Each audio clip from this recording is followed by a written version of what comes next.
Welcome, ladies and gentlemen, to the Rocket Corner. The seniors at PG have come down with a bad case of senioritis. The seniors have started the countdown until graduation. As of February 5th, there are 100 days, 66 of those being school days. Even though graduation is right around the corner, the students are still hard at work. Now to Julia on location. This morning in Mrs. Miller's biomed class, they continued working on dissecting sheep hearts.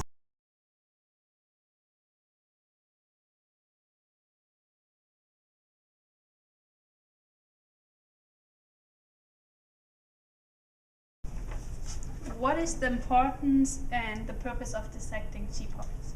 Well, in biomed, we dissect the sheep hearts because we can't dissect a human heart. So we pick something that's very closely related to us in anatomical terms, and we get in there and cut open and find all the parts that are related to ours. It's called comparative anatomy, and we try to learn what our heart might be like. And do you think the students understand the connection between a sheep heart and a human heart? I think so. I think they're very similar to each other, and I think anytime you can get your hands on something and really look at it, dig into it, you learn better. Okay, thank you, Mrs. Muller, and back to Clara and Courtney.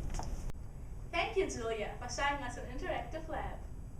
3, 2, 1, blast off to the rocket launch pad.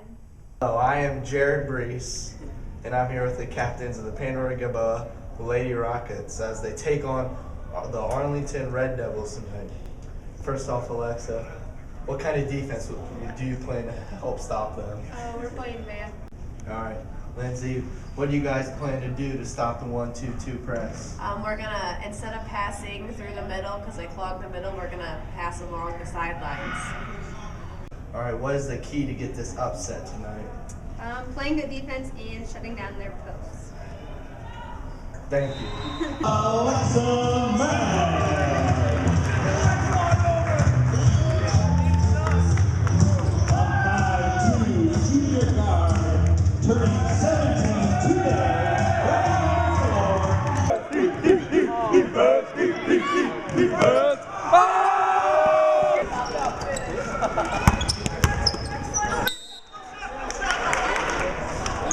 I don't know.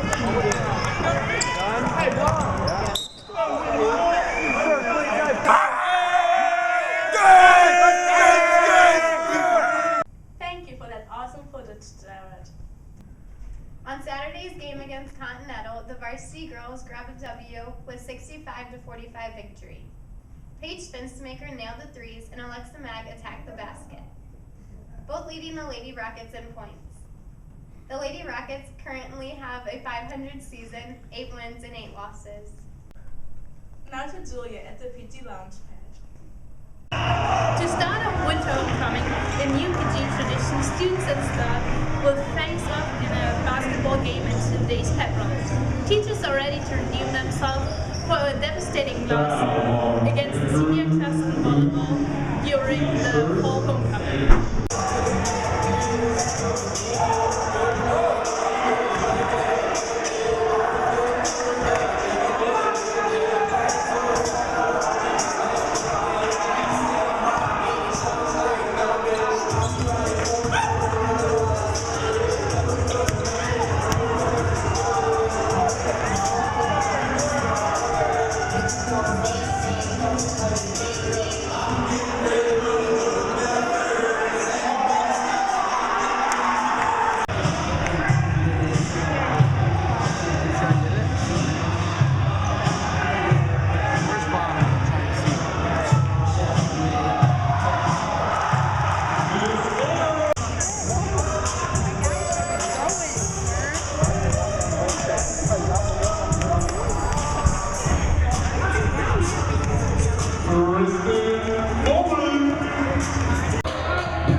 After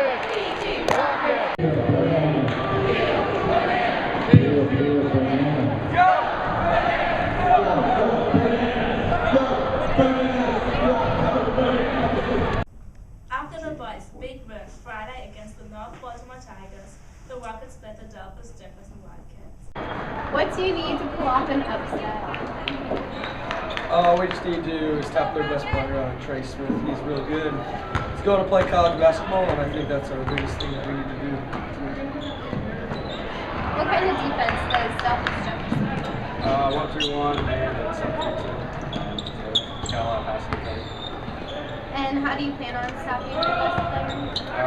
Just face guard, plug behind, and shots. Awesome.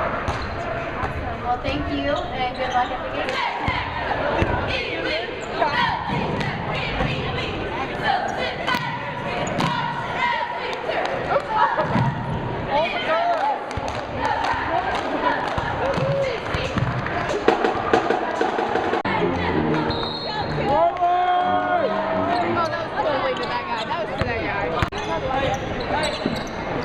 Good team up.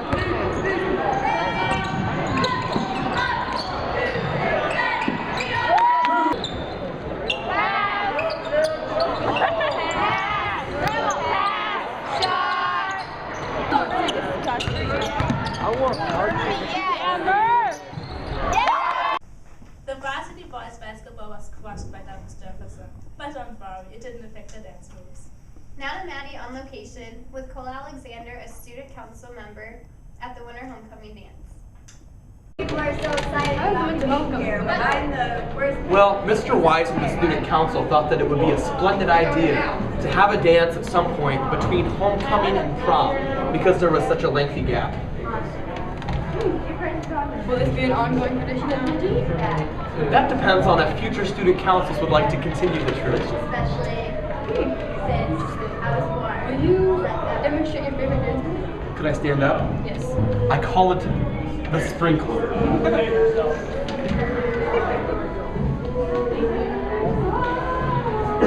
Thank you.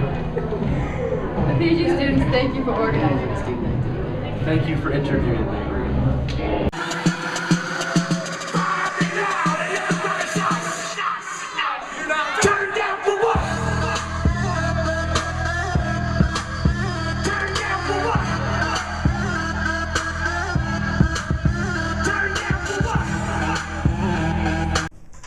The Rocket Rowdies get rowdy at the dance. Students continue to show their talent not only in extracurricular activities, but also in the classroom. Students are really having fun in ceramics. This is Madison Kemper on location. In third period art. Today I'm interviewing Mr. Williams, PG's arts teacher. Why did you pottery class? Why not just stick to more 2D, like traditional two-dimensional medium, like painting or drawing? But we have to do three-dimensional things for state standards and for state curriculum. The other thing that's important that artists do work three-dimensionally also as well as two-dimensionally. So pottery, or working in clay, is an easy way to work in a three-dimensional media and still, kind of meet what the state says we have to do. And some kids find it enjoyable to work in clay or work on the pottery wheel. So I think it's a combination of all those things. And I noticed that your pottery wheels were cleaner. What kind of things will you find out, like they were fine before? Is it just to clean them up? Yeah, every once in a while we'll clean them up just because the clay does build up. The students are supposed to clean up after they use it, but that doesn't happen. So every once in a while we'll just decide to take a day and just really clean them up so they look nicer. They perform not any better, but they just look nicer and the clay doesn't build up. It's just a better idea. Just keep things clean. And last question of the day. Has any of your previous students pursued a career in art? Yeah, I have a lot of former students who are both art teachers. 3 of them in the county, here alone. I've got several who are art therapists. I have several of them that work in the art field as far as graphic design in Lima and Findlay. So a lot of my students have moved on and used art as a career and are making a living at it. So that's rewarding for me to know that the kids like the class well enough to continue and then have an interest that their whole life art will affect them. You know, if you're a true artist, it never goes away. You live, eat, breathe, think, read art stuff, projects, pictures, and it can be a vocation, it can be a job, it can pay pretty well. So, yes, I've had lots of students who are using art as a career, and like I said, that's rewarding to me. Well, thank you for letting me interview you. You're welcome. Always a good time.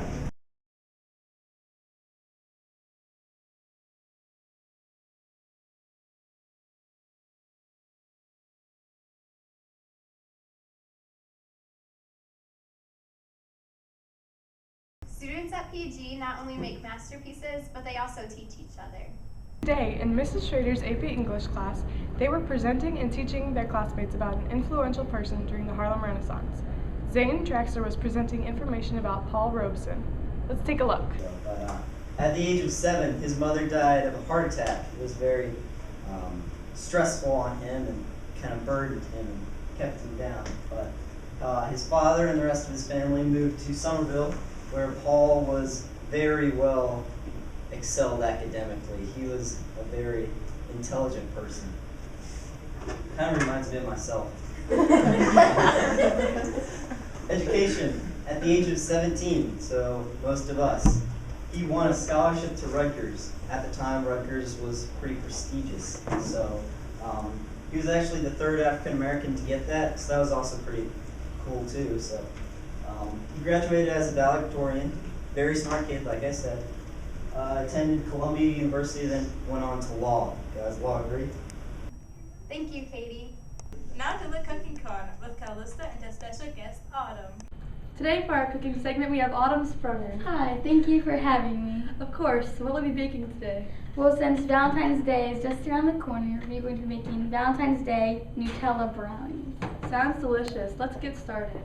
First, preheat your oven to 350. First, add in 1.5 cups of flour. Now add in a whole small container of Nutella. Now we're going to crack 3 eggs.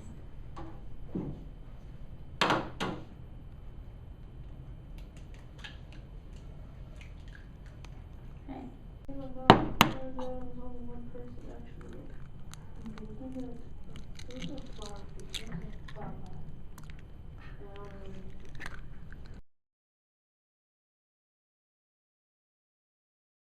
Next, just pour your mixture into a 9x13 pan. Now put it in your oven to bake for 25 minutes. I wish I liked this.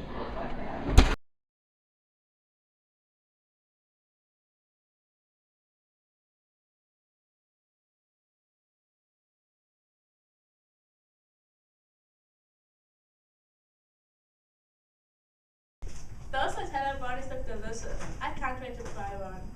Ladies and gentlemen, that's all we have time for today. We'll see you next time at the Rocket Corner.